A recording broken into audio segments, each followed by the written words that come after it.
All right, we have yet another stark reminder that elections have consequences in more ways than one. Elections have consequences and the winners get to do stuff. Yes, that's something that we understand and we are living with.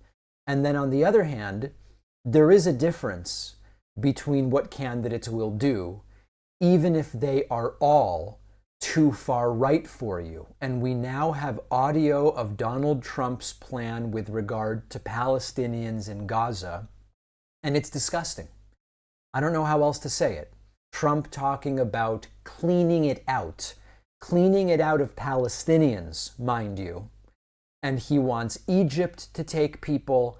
He wants Jordan to take people. We have the audio. Let's take a listen. I'm talking to General El-Sisi tomorrow, sometime I believe. And I'd like Egypt to take people, and I'd like Jordan to take people. You're talking about probably 1.5 million people, and we just clean out that whole thing. It's over the centuries that's many conflicts that site, and I don't know. It's something has to happen, but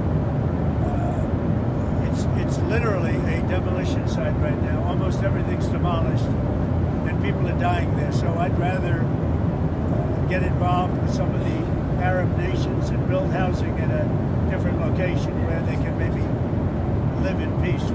Temporarily, or would they It could be either. It could be temporarily, could be long term. Now, as a bonus, Donald Trump has also lifted sanctions on Israeli settlers who have forced Palestinians off of their land in the West Bank. As another bonus, the Trump administration has officially lifted the hold on these 2,000-pound bombs for the Israeli military.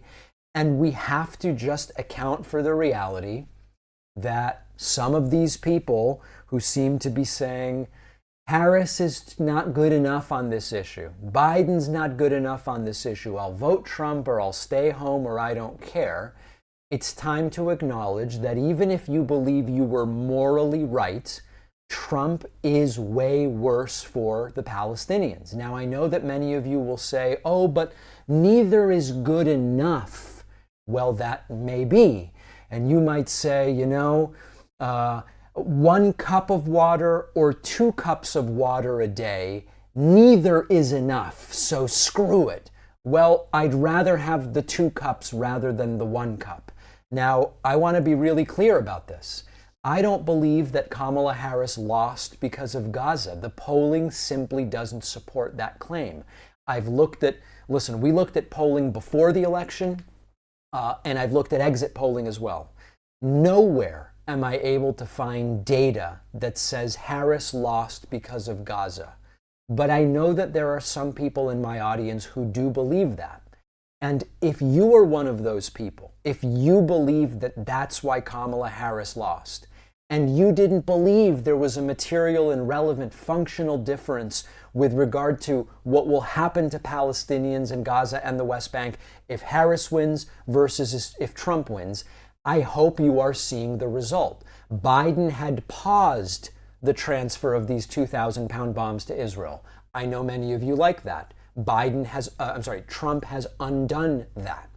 Trump now says that he is going to look for the clean out of Palestinians from Gaza, where that was the opposite of the policy idea of Biden and of Harris. So I don't doubt that some of the protesters were sincere, but several of the semi-permanent Gaza protests, the one outside of the Israeli embassy in D.C., for example, they've stopped. And so even though a lot of these folks said, no, we would protest whoever is doing the wrong thing. Well, by your standard, right now, Trump is doing the wrong thing. But the vast majority of those protests have stopped. A whole bunch of the subreddits that I was looking at, political subreddits, they were chock full of anti-Biden Harris stuff because of Gaza material. The number of posts and comments talking about that has cratered, but circumstances are getting worse under Trump for the Palestinians. So sadly, what this suggests to me is that at least some of this was astroturfed by anti-democratic activity. And some of it, of course, was genuine people. But at the end of the day, we got the worst possible choice for Palestinians, and that's Trump. And sadly, I wouldn't be shocked if they figured out some way to blame Joe Biden for this. Why do I say that? Well, because they always do.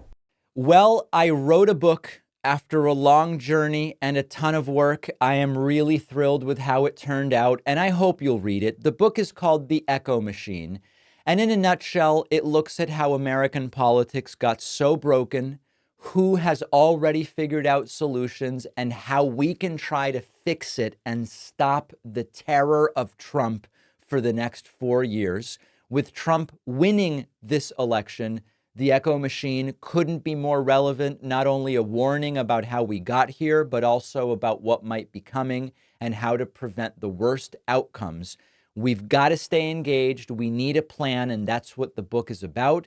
There's a belief out there that unless you have corporate media behind you, you can't have a successful political book launch, that it's not possible. I think we can prove that wrong. Order The Echo Machine today at davidpakman.com/echo on Amazon, Barnes & Noble, Audible, Kindle, anywhere that books, ebooks, and audiobooks are sold. You can also call any local bookstore and say, please order me The Echo Machine by David Pakman. Wherever you get the book, you'll get the free pre-order perks, including the signed book plate.